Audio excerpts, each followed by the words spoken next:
अच्छा, इन ग्राफ्स हमें एक और बात भी पता चल रही है कि ड्यूरेबल कमोडिटीज़ जो हैं उनकी प्राइसेस बहुत ज़्यादा फ्लक्चुएट नहीं करती। पेरिशेबल कमोडिटीज़ के आपको प्राइसेस हमेशा फ्लक्चुएट करती हुई दिखेंगी, बहुत ज़्यादा, अचानक से बहुत बढ़ जाना, अचानक से बहुत ज़्यादा कम हो जाना, ये आपको पेरिशेबल कमोडिटीज़ में दिखेगा, ड्यूरेबल में नहीं दिखेगा कि इतना ज़्यादा फ्लक्चुएशन आ रही हो। इस वजह से क्योंकि ड्यूरेबल कमोडिटी का जो सप्लायर है वो रिस्पॉन्ड कर सकता है, पेरिशेबल का रिस्पॉन्ड नहीं कर पाता।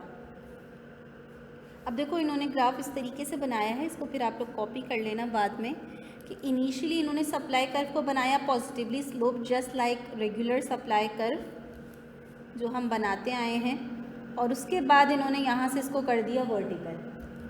ठीक है ना, जहाँ वर्टिकल हो गया इसका मतलब है अब ये सप्लाई बस स्टॉक एग्जॉस्ट हो गया है, ख़त्म हो गया है अब। ठीक है ना, अब इनिशियली उन्होंने बोला कि भाई डिमांड यहाँ पे थी आपकी D1 पे, फिर डिमांड बढ़ी, कंज्यूमर चाह रहा है कि भाई वो ज़्यादा क्वांटिटी डिमांड कर रहा है। ठीक है, डिमांड इंक्रीज़ हो गई, डिमांड इंक्रीज़ हुई तो प्राइसेस भी इंक्रीज़ हुई, जिसकी वजह से प्रोड्यूसर को दिखा कि भाई मेरा प्रॉफिट बढ़ गया है, तो प्रोड्यूसर ने भी अपनी सप्लाई इंक्रीज़ करी, और ये सप्लाई कर्व पे आपको एक्सटेंशन के थ्रू दिखता है।